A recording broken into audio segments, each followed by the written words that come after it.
Now, where in the world did we ever get Easter to celebrate Jesus' resurrection? Have you ever wondered about that? I bet most of you have never thought about it twice. You know why? Because everybody's always done it. Your mommy and daddy did it. Their parents did it. Grandma and grandpa did it. Great-grandparents did it. You do it because everybody else has done it all your life. You just kind of go along because everybody else has done it, right? All right. But where did it come from? Did the thought ever cross your mind? First of all, let me make a statement here that's going to blow your mind. Do you know that Easter Sunday cannot possibly be the day of the resurrection? You know why? Easter never falls on the same date year to year, right? It can't be the day of Jesus' resurrection. I'll tell you why. Look at the screen here. For example, let's go back 5 or 6 years. In 1996, Easter came on April the 7th. That's when you all celebrated it. The next year, 1997, it came on March the 30th. The next year, 1998, it came on April the 12th. Last year, it came on April the 3rd. This year, it's going to come on April the 23rd. So how can you have a difference from April the 23rd clear back to March 30th?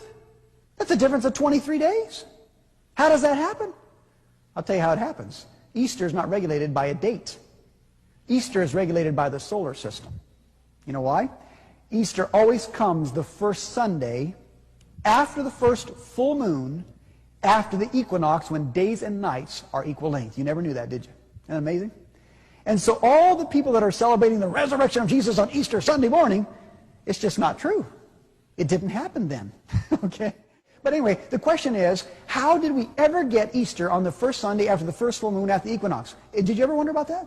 I'll tell you where it comes from. Would you like to guess? It comes from Babylon. You're right. Everything goes back to Babylon. I don't care what it is. In Babylon, they had a goddess of fertility. Her name was, interestingly, Ishtar. I-S-H-T-A-R. That's where we get our word Easter from, was this pagan goddess of fertility. If you doubt this, by the way, go home tonight in your encyclopedia and look up Easter in your encyclopedia. It'll tell you the whole story that I'm going to tell you right now. It's in every history book. And what they did, this goddess of fertility called Ishtar, they worshipped her in the springtime. You know why? Because everything was coming to life. And she was the one that caused all life and everything to grow anyway. So they thought she got very active in the springtime. So they honored her always on the first Sunday after the first full moon, after the equinox. That was Ishtar's day, because she was the goddess of fertility, the goddess of reproduction.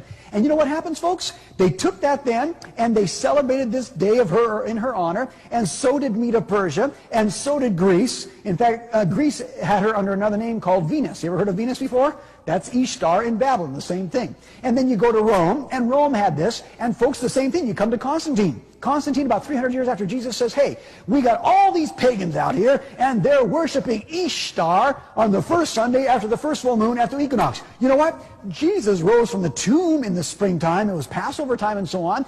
Why don't we take this Ishtar's day, and instead of giving honor to Ishtar, the giver of life and so on, Jesus is the resurrection. Jesus is the life. Why don't we start to keep this day in honor of Jesus Christ? And we could win all these pagans to Christianity. And the Christian said, that's a great idea. And so, folks, he changed Ishtar's day to Easter Day in honor of Jesus' resurrection. And then as Papal Rome again rules the entire world for the next 1260 years, it passes that teaching on to everybody in the world, and the whole world does it, and nobody even thinks twice about it. But you all tell me, what in the world do chocolate chickies and bunny rabbits got to do with the resurrection of Jesus?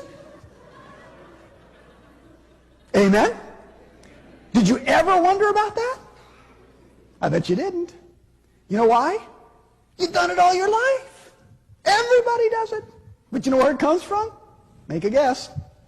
Babylon is right. Because, folks, in Babylon, they worshipped the egg on Easter's day, because an egg is a symbol of fertility. Not only that, they worship bunny rabbits on Easter's day. You know why? Because bunny rabbits are the most prolific reproducers in the world. I know. I grew up on a ranch. We had lots of rabbits. All rabbits do is make love and have babies. Isn't that right?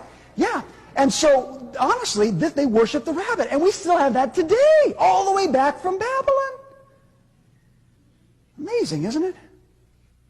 But now, folks, I want to ask you another question here tonight. I want you to think with me, because you're intelligent people.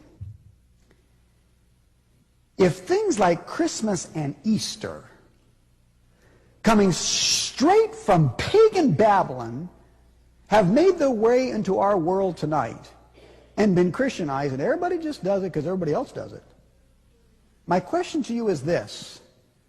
Don't you suppose that there might be some other things also?